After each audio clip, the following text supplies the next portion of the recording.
તાંત્રિક વિધિમાં બાળકી રીતા તડવીની બલી ચઢાવવા મામલે પોલીસનો ખુલાસો. Story report by Imran Sindhi, Chhota Udepur. ગઈકાલ તારીખ 10મી માર્ચના રોજ બોડેલી પોલીસ સ્ટેશનના પાણેજ ગામની અંદર એક જઘન્ય પ્રકારની હત્યાનો બનાવ બન્યો હતો, જેમાં આરોપી લાલા તડવીએ એક 5 વર્ષની બાળકી રીતા તડવીને કુહાડીનો ઘા મારીને મારી નાખી હતી. જેમાં પ્રાથમિક બાબત એવી આપી હતી અને આખો દિવસ ગઈકાલે એ વસ્તુ ચાલી પણ હતી કે આ હત્યા તાંત્રિક વિધિ માટે ભુવાએ કરેલી હત્યા છે. પણ ખરેખર સ્થળ તપાસ જ્યારે કરવામાં આવી અને સ્થળ તપાસ ઉપર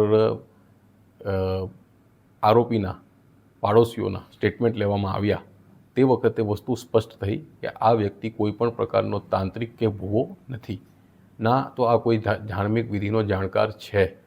આ વ્યક્તિએ ગઈકાલે સવારે લગભગ 8:30 સવા 8ની આજુબાજુ આ છોકરીને મોઢું દબાવીને પોતાના ઘરમાં લઈ જવાનો પ્રયત્ન કર્યો અને એની માં છોકરીની જ્યોતિબેન તડવી આ છોકરીને છોડાવવા આવી ત્યારે એણે છોકરીના નાના ભાઈ જે એની માના ખોળામાં હતો એને પણ જૂંટવવાનો પ્રયત્ન કર્યો અને છોકરીના ભાઈને જૂંટવી નહીં શક્યો. છોકરી રીતાને જૂંટવીને અંદર ફરિયાદી બેનની સામે લઈ ગયો. ગામના બીજા 2-3 લોકો ત્યાં ભેગા થઈ ગયા. એમની હાજરીમાં એણે પોતાના ઘરના આગળના રૂમમાં કુહાડીનો એક ઘા મારીને એ છોકરીને મારી નાખી હતી, જેથી એની માં ખૂબ આઘાતમાં હતી. હવે ઘરના જ એ રૂમની અંદર સાઈડ ઉપર એક મંદિર છે, જે મંદિર ઉપર પણ આ જે લોહીના છાંટા ઉડ્યા હતા, કેમ કે ખૂબ ફોર્સથી લોહી ઉડ્યો હતો. અને આરોપીને જ્યારે ગામ લોકોએ પકડવાનો પ્રયત્ન કર્યો ત્યારે એ ભાગ્યો, એટલામાં પોલીસ આવી ગઈ.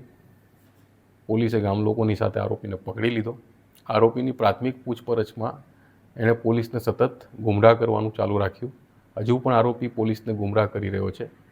આરોપીએ પોલીસ આગળ એવી વાત કરી કે મારી બેનને આ ફરિયાદી બેનના પતિએ, મરણ જનારના પિતાએ, રાજુએ મારી નાખીને તળાવમાં ફેંકી દીધી છે, જેથી મેં એની છોકરી અને આખા પરિવારને મારી નાખવાનો છું.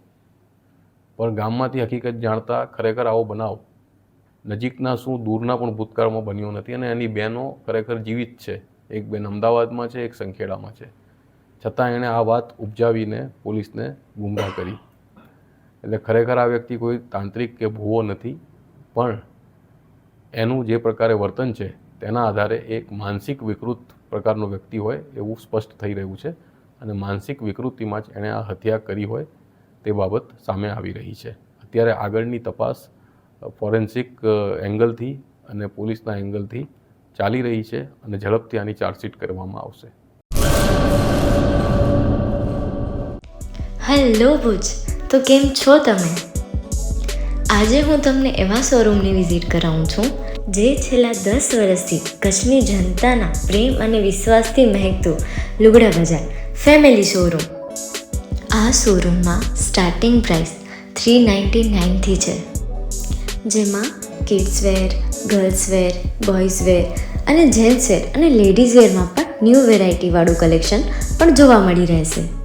અને જેન્ટ્સ માટે વેડિંગ કલેક્શન અને કુર્તા કલેક્શન પણ બહુ જ સારું છે. એનિમલ મૂવીનો પાર્ટ 2 આવે કે ના આવે, પણ એનાથી પહેલાં અમે લઈ આવ્યા છીએ લુગડા બજાર પાર્ટ 2, જેમાં તમને કિડ્સ વેરમાં વિન્ટર વેર સમર કલેક્શનનો ન્યૂ સ્ટોક આવી ગયો છે. લેડીઝ વેરમાં પણ ન્યૂ ડિઝાઇનમાં kurti, top and coat set best price थी स्टार्ट થાય છે. तो जेंट्स वेयर में भी मिल जाएगा boss. Leather, jacket, brand pants and check shirts, formal shirts, track pants પણ બેસ્ટ થી બેસ્ટ પ્રાઇસ સાથે.